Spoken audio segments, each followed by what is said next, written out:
Bien, amigos, nos acompaña hoy en esta consulta la doctora Susana Vargas Camilo. La doctora Vargas Camilo es médico proloterapista con maestría en medicina deportiva, especialista en proloterapia y manejo del dolor, como una colaboradora de estas consultas participativas, y le damos bienvenida una vez más a consulta participativa, doctora. Muchas gracias. Un placer siempre estar con ustedes. Un placer que les interese lo que nosotros hacemos.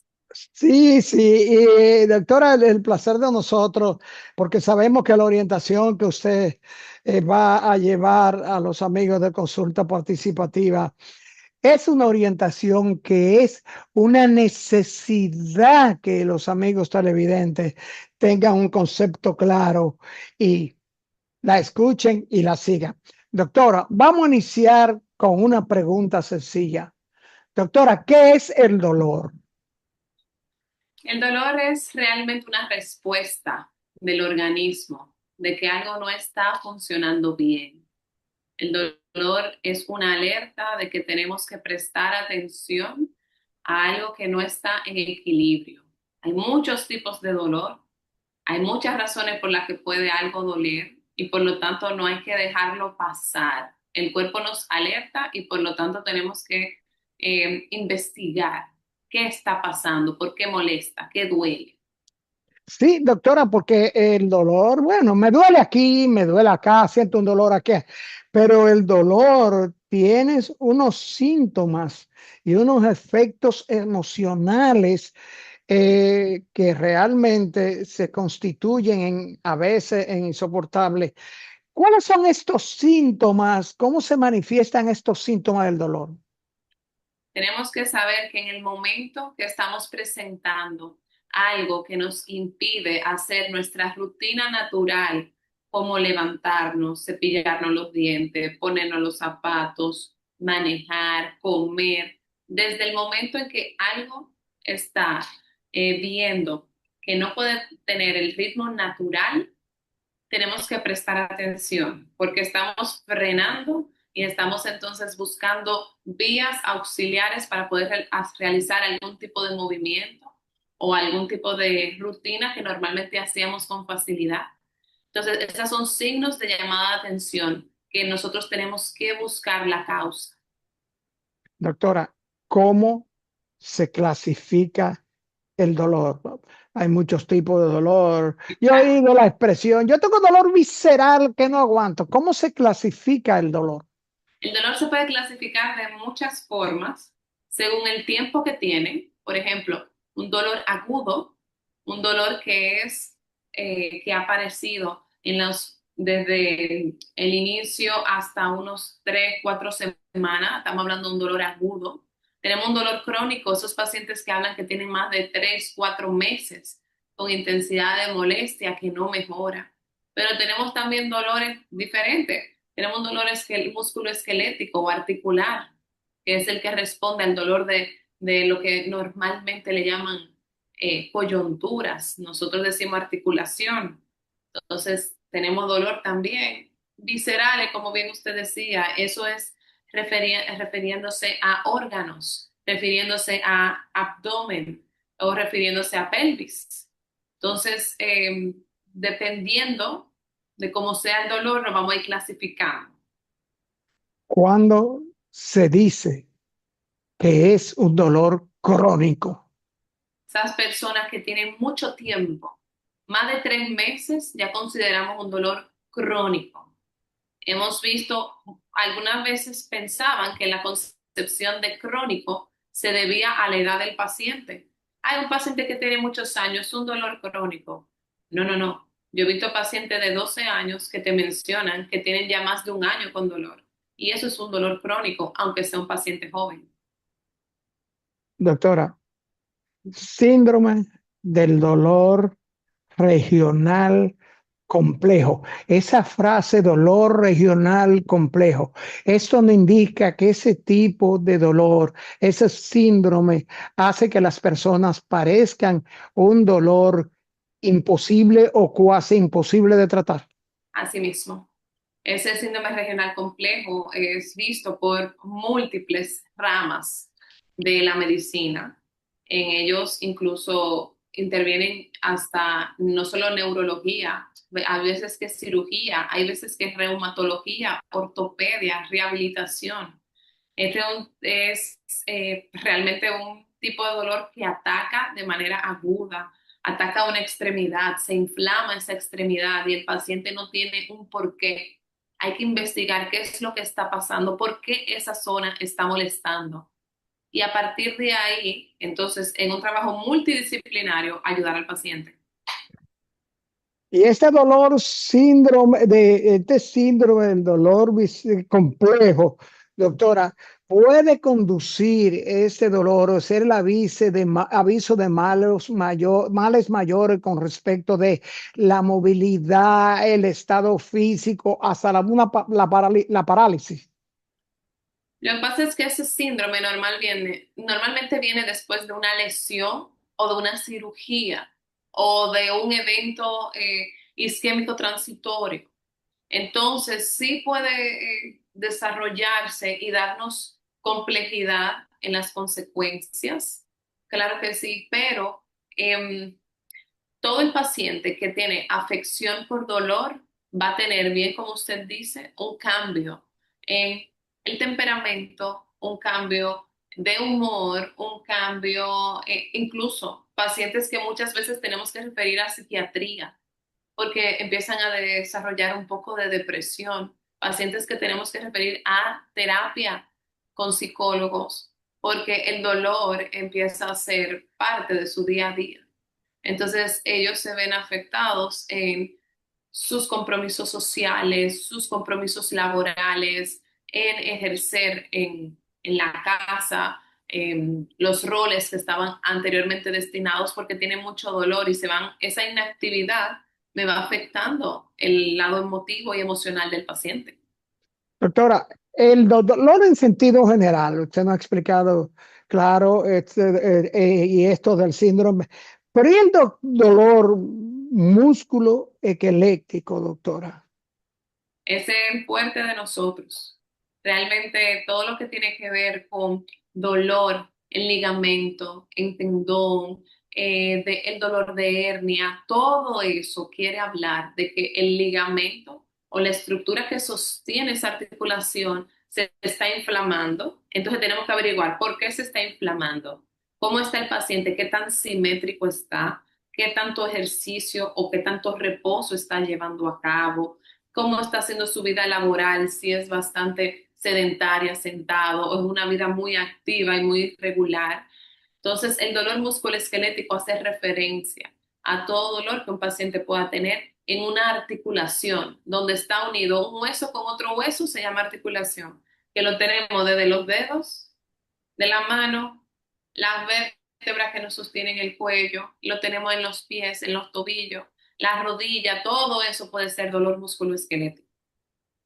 Doctora, ese dolor musculoesquelético es el aviso, pudiera ser el aviso de otros tipos de afecciones, afecciones que pudieran condecir a infecciones, a estados cuasi de inconsciencia.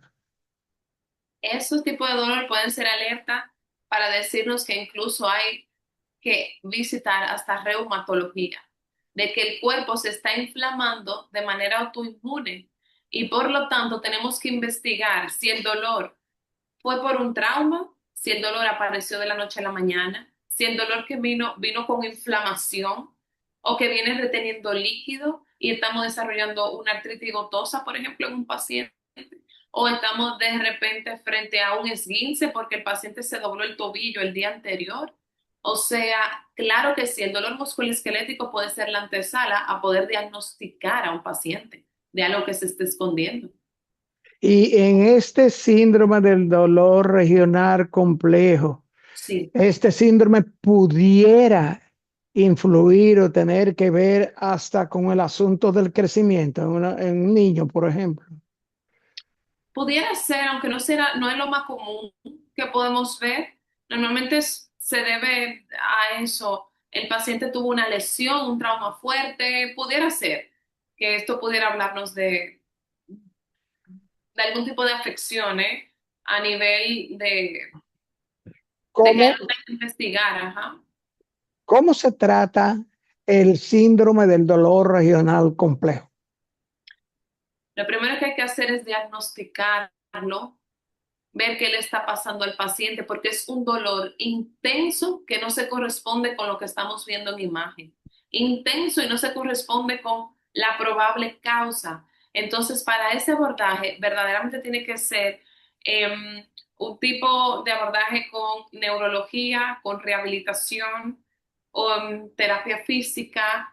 Tiene que ser un abordaje de muchas pruebas en laboratorio y en imágenes para poder primero descartar muchas otras causas y llegar ahí. Por eso ese paciente viaja mucho de médico en médico sin tener algún tipo de solución, porque de diagnóstico inicial es muy raro que un médico vaya a dar esto como primer diagnóstico.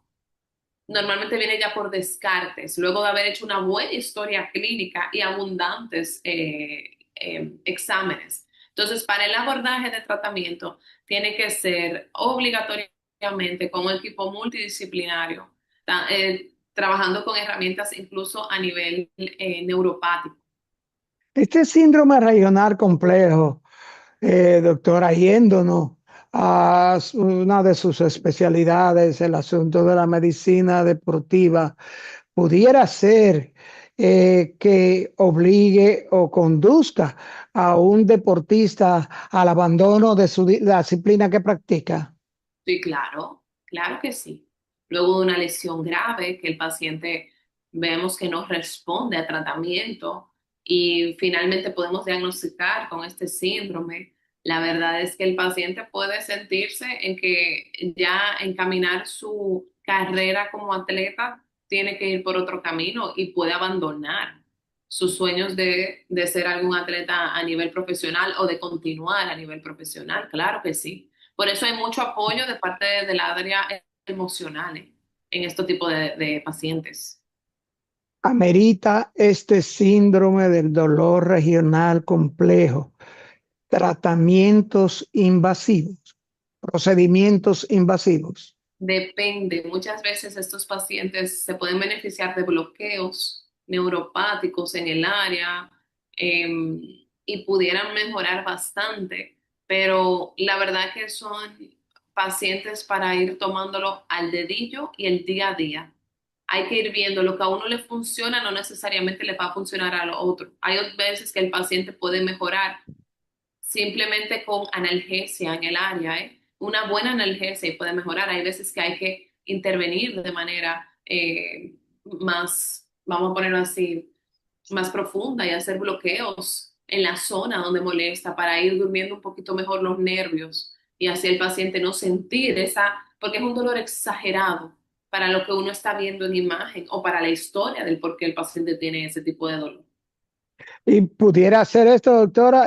La pregunta más alta, porque pienso un deportista de alto rendimiento, eh, que pudiera ser este síndrome de dolor regional complejo el aviso de otro tipo de patología grave. ¿Hay alguna relación neurológica con este síndrome del dolor regional complejo? Sí, claro. El paciente podemos investigarlo y conforme a los neurólogos se puede determinar de que alguna rama nerviosa está siendo gravemente lesionada o ya no está respondiendo a los estímulos a los que tiene o al contrario, está siendo hiperreactiva a cualquier estímulo en el cual se encuentre. O sea que, claro que sí. ¿Cuánto tiene que ver con el dolor regional complejo el asunto de usos y abusos de alcohol, esteroides, cigarrillos, alimentación, sobre todo alimentación, doctora? Mire, hay varias cosas dentro del campo. Se habla de que el campo de la medicina, se habla mucho de que la alimentación alta en, comida muy procesada, unido al sedentarismo del paciente, podemos tener un paciente constantemente inflamado. Entonces, la alimentación, claro que es un punto muy clave para poder ir descartando probables causas. Incluso hay veces que el paciente lo que está es intoxicado e inmediatamente eso se logra corregir, el paciente puede tener buena respuesta nuevamente. O sea que estamos ahora mismo en un mundo donde cada vez el tratamiento para el paciente con dolor, cualquier tipo de dolor, tiene que ser visto de manera integral. Y ahí entran los nutriólogos también, o ahí entra el especialista en nutrición. La pregunta también viene al caso, doctora, porque sabemos de los efectos secundarios de una cantidad de medicamentos y hasta de soluciones, procedimientos y tratamientos que para deportistas de alto rendimiento y deportistas en sentido general pudieran resultar dañinos, especialmente ciertos tipos de medicamentos y o compuestos de los medicamentos. Sí, claro, los esteroides es un tipo de medicamento que estamos cada vez más siendo promotores de su desuso, porque no solamente en el atleta de alto rendimiento, también en la persona que no se dedica su vida a un deporte importante, también le estamos educando bastante sobre no exponerse de manera innecesaria a tratamiento de dolor con un esteroide, sobre todo si es intraarticular. Hemos visto demasiados pacientes con degeneración precoz, muchos pacientes que no corresponde su degeneración en la articulación con su edad. Y está bien que el paciente de 70 años tenga una articulación sana, pero no quiere decir que uno de 60 tenga que tener esa articulación de uno de 70. Entonces, igualmente con los más jóvenes, estamos viendo mucho paciente entre 25 y 35 años con historia de dolor ya crónico, con degeneraciones que no corresponden a su edad. Y cuando venimos y indagamos, tiene mucho que ver con su estilo de vida, tiene que ver con medicamentos de uso lamentablemente poco controlados y esto me da mucha consecuencia en el paciente. Doctora, está la medicina deportiva, el médico deportivo obligado a informar en cualquier caso de un paciente de alto rendimiento de lo que le está suministrando, con qué tipo de procedimientos, con qué tipo de tratamiento farmacológico está atendiendo a un atleta. Está obligado y aunque esté ese atleta contratado por cualquier equipo y el equipo solamente quiera pues manipular esa información, el atleta es una persona y debe estar en control total y aceptar o no aceptar el uso de algún tipo de tratamiento para lo que necesite. Pero claro que es parte de su derecho como individuo conocer qué te van a infiltrar, qué te van a dar a tomar, qué suplemento te van a poner. Claro que sí.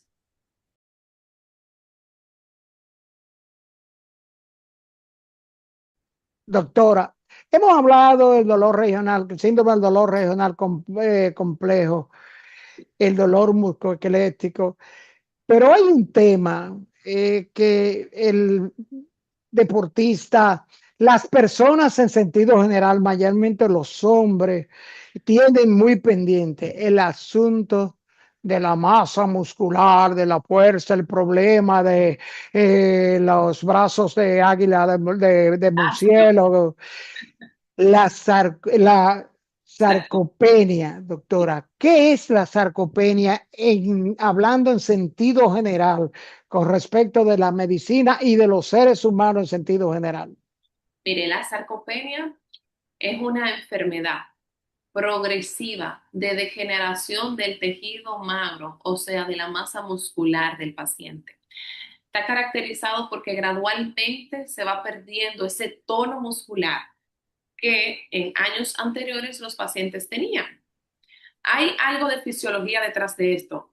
Se sabe que después de los 30, 35 años de edad, empieza a haber una pérdida silenciosa, lenta de masa muscular.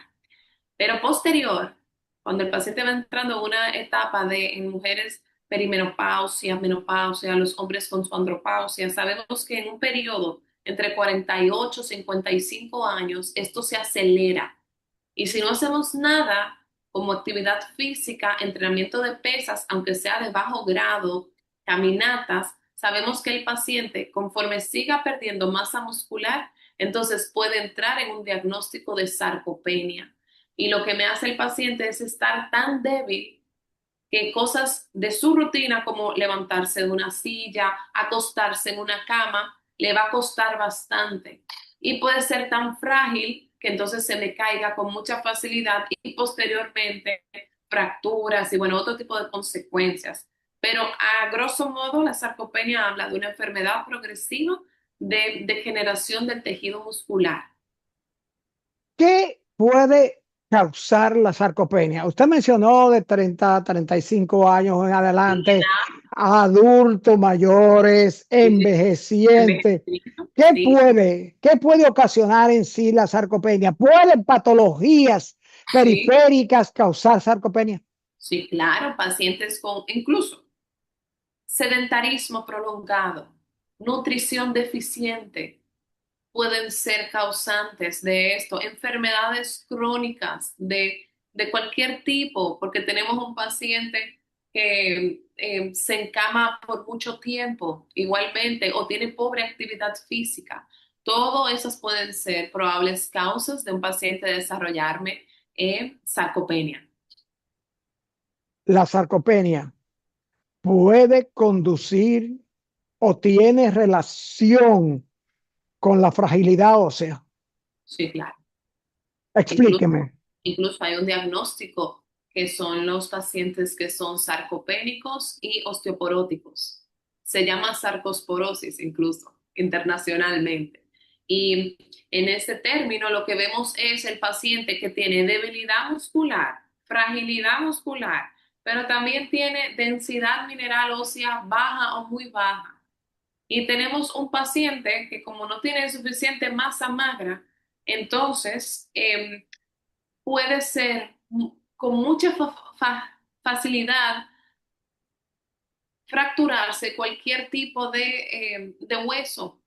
Entonces tenemos pacientes que tienen lamentablemente un pobre metabolismo porque no tienen suficiente masa magra y entonces voy perdiendo cada vez más densidad del hueso. Hay riesgo de inamovilidad, de invalidez por el asunto de la debilidad muscular, por el asunto de la sarcopenia. ¿Puede la sarcopenia constituirse en un mal dañino crónico? Pues claro que sí. Claro que sí, el paciente ya diagnosticado, lo primero que se hace es, hay una prueba, son un conjunto de pruebas que se le hace al paciente y uno viene y estudia al paciente con la misma máquina, la densitometría ósea, el densitómetro, la misma máquina que se utiliza para medir cómo está la densidad ósea, ese mismo aparato con otra prueba se puede realizar para medir la densidad muscular del paciente. Se le hacen pruebas de agarre, de fuerza y de movilidad. Y cuando sumamos esos factores, diagnosticamos un paciente con sarcopenia. ¿Y qué pasa con ese paciente?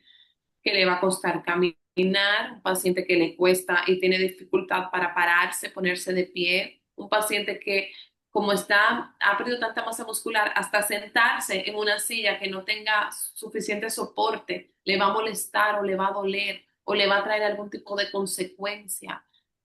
Una pérdida de peso también se ve severa en esos pacientes, una reducción del tamaño muscular del tono. Doctora, vemos la sarcopenia, vemos Sí, el dolor regional complejo, el dolor musculoesquelético. sí. Todas estas tres condiciones se tratan de igual manera. Proloterapia. ¿Tiene la proloterapia que ver con estos tratamientos? Y digamos que es la proloterapia. Claro, la pranoterapia es un tipo de tratamiento que busca poder estimular esas respuestas del organismo para estabilizar la unión del ligamento y tendón al hueso. La proterapia busca, por medio de algo que se llama dextrosa, servir de motor para tener a un paciente que tenga una articulación más estable. El tipo de tratamiento que lo hacemos son con una sonodirección, vamos viendo en la pantalla cómo está constituido ese tejido y ahí vamos infiltrando señalizaciones para ese cerebro, para que vaya trabajando para estabilizar mejor al paciente. Respondiendo a la pregunta de si esta proloterapia se puede utilizar en estos tipos de pacientes, todo depende. En el paciente con dolor musculoesquelético se recomienda, pero claro, tenemos que tener diagnósticos muy precisos. ¿Qué está pasando? ¿Qué duele? ¿Cuál es la causa? Y en base a eso elaboramos un plan terapéutico. Ahora bien, la prototerapia para las diferentes patologías, sobre todo, por ejemplo, sarcopenia, si la sarcopenia tiene una consecuencia ya de una bursitis en el paciente, una tendinitis, si tiene un desgarro, nosotros podemos involucrarnos en esa recuperación. Pero su tratamiento principal va a ser fisioterapia muy bien guiada, poco a poco, y una nutrición bastante rica en proteínas, eso guiado de la mano de los nutriólogos o nutricionistas, acompañado de apoyo emocional y otras cosas. En cuanto al síndrome también regional, pues también lo primero ahí es más el tratamiento a neuropatías que a musculoesquelético. Entonces, la proterapia puede ayudar, pero hay que ver el caso, hay que ver qué es lo que está doliendo, cuál está siendo la consecuencia. Hay más cosas para investigar en el paciente. La proloterapia, tenemos entendido, incluye medicina regenerativa. ¿Cuáles Claro. son los procedimientos regenerativos que se utilizan dentro de los tratamientos para este tipo, para estos dolores y dentro de la proloterapia? Claro, la proterapia es una terapia proliferativa, por lo tanto estimula que las propias células del cuerpo de recuperar empiecen a hacer su acción. Entonces, empezando con la proterapia, se puede hablar de que es un tratamiento dentro de la gama de los regenerativos. También la combinación con plasma rico en plaquetas, que esto es tomar sangre del paciente, centrifugar esa sangre y tomar todo el concentrado de plaquetas. Eso es parte de tratamientos que también se le llaman ortobiológicos, que buscan con las células propias del paciente estabilizar mejor la articulación.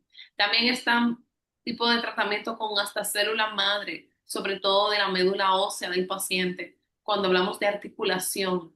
Y estos tratamientos prometen en miras de mejoría a la intensidad del dolor, al desgaste, a la degeneración del paciente. Se hacen sistemáticos, se prepara para cada caso, para cada paciente, un tipo de protocolo dentro de esas medicinas regenerativas. Estos protocolos regenerativos incluyen ejercicios físicos, movimientos físicos, tipos de alimentaciones especiales. Claro que sí, todo tratamiento regenerativo, si no está acompañado de la actividad física, estamos tratando a medias a un paciente. La actividad física siempre va a ser precursor de lubricación en el área, estabilidad del área, aumento de masa muscular. La alimentación también juega un papel importantísimo, porque si no tengo gasolina buena que le estoy dando al organismo, si no tengo esas herramientas, esos medios, pues entonces el cuerpo cuando vaya a estar buscando de dónde tomar para recuperar, no va a tener. Y entonces igualmente vamos a tener una recuperación a medias. Entonces, sí, desde el punto de vista integral, el paciente necesita esos abordajes para tener mejoría en un lapso más corto de tiempo y sobre todo sostenido en el tiempo. Doctora, tenemos un amigo de consulta participativa que en un periodo corto, podemos hablar de 90 días, perdió masa muscular al extremo de estar en 172 libras y llegar a 123 libras. Y por más estudios que se le hicieron físicos, buscando posibles cánceres, posibles Claro, problemas, no, todavía hoy este amigo de consulta participativa El diagnóstico. no aumenta, no hay un diagnóstico de una enfermedad crónica que le puede estar causando esto. Y no están siendo expuestos a ningún tipo de inyectables modernos que están para adelgazar. Lo que a él se le ha presentado, sí, han sido sangrados introspectivos en la madrugada, analmente, pero no ha dado, los estudios no han dado ningún tipo de resultado como para decir tiene un cáncer de colon o tiene un problema colorectal. Y esto tiene esta persona un estado de ansiedad y de depresión tremenda, doctora. ¿Puede la sarcopenia conducir a la muerte? Pudiera, en último grado, en última instancia, puede ser una consecuencia por no tratarse. Claro que pudiera. Pudiera llevarlo a una situación irreversible. Doctora, casi finalmente, porque ya no están haciendo señas, la proloterapia es realmente una panacea, esto de la medicina regenerativa. Y le tengo una pregunta que comentábamos fuera del aire, pero su respuesta, doctora, es esperada. Doctora, en la medicina deportiva, el profesional de la medicina es susceptible por organismos internacionales de seguimiento, revisión y o puede ser sometido a sanciones y multas. Claro que sí, claro que sí. Para uno poder ejercer, sobre todo dentro del mundo deportivo, hay protocolos, hay reglas, hay normas, sobre todo para no tomar ventajas sobre otros competidores. Uno siempre va a optar porque estemos en igualdad de condiciones. Entonces, si utilizamos cualquier tipo de medio que puede alterar eso, y está dentro y descrito, sobre todo con la WADA, de sustancias no permitidas, y un atleta es expuesto a esto con conocimiento o sin conocimiento, pero es expuesto y el médico lo ha hecho, sí pueden haber consecuencias importantes para ambos. Se auxilia el médico de medicina, especialista en medicina deportiva del nutricionista. Tienen relación Deben de tener, la medicina deportiva con el nutricionista. debe de tener una constante comunicación, siempre, con nutrición, con el entrenador físico, con el que tiene que ver con la terapia. Esto es un trabajo en conjunto, porque una sola rayita que se mueva y usted no estaba en control de eso, puede variar el resultado. Y si luego entonces le están haciendo la prueba a nuestros deportistas y ven y hay trazas de algo que no estaba permitido, hay que buscar cuál de todo lo que estamos con los deportistas tenemos pues parte de culpa de eso. O sea Tiene, que es obligatoria esta dualidad. no es obligatorio, pero debería de serlo, pero es lo esperado en un material, en un profesional de ética. Doctora, proloterapia y la seguridad social cubre las ARS, nuestro sistema de seguridad social, los procedimientos de proloterapia.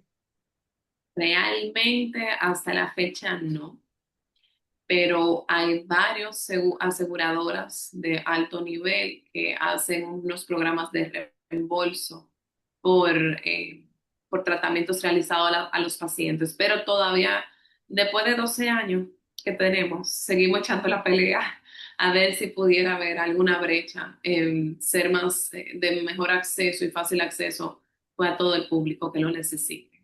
Doctora, y la pregunta creo que es obligatoria por el asunto de que la proloterapia, la medicina regenerativa, la sarcopenia, como usted bien lo señaló, es una enfermedad. ¿Por qué no cubrirla los sistemas de seguridad social? Totalmente. Son tantas las consecuencias que podemos evitar si tratamos a tiempo muchas de estas enfermedades, diagnósticos. Le ahorramos mucho en el paciente, ahorramos un tiempo en cama, un tiempo hospital, un tiempo de exponerse a otro tipo de enfermedad. Pero, seguimos en la lucha, vamos a decir eso. Todavía hay muchas enfermedades, doctor, hay mucha lucha con el asunto de las coberturas, con ciertos tipos de enfermedades que a la final, enfermedad en sentido general, es daño a la vida, doctora. Claro, es una ausencia de buena salud. Eh, Doctora, dígale a los amigos de consulta dónde contactar a la doctora Susana Vargas Camilo. Con mucho gusto estamos aquí para servir, para poder establecer un diagnóstico a esos pacientes que tienen dolor. Estamos en Arroyo Hondo, aquí en Santo Domingo, en la Plaza Spring Center. Esto es en el primer nivel de fácil acceso para todos los pacientes que necesiten. Y bueno, el número de contacto con nosotros siempre está María, nuestra secretaria atenta, es 809-567-5050. Gracias, doctora. Gracias a ustedes. Amigos, gracias por acompañarnos a esta consulta con la doctora Susana Vargas Camilo, médico proloterapista con maestría en medicina deportiva, con la que tuvimos consultando sobre el síndrome del dolor regional agudo, la sarcopenia y los dolores musculoesqueléticos. Amigos, amigas, nos vemos en la próxima consulta.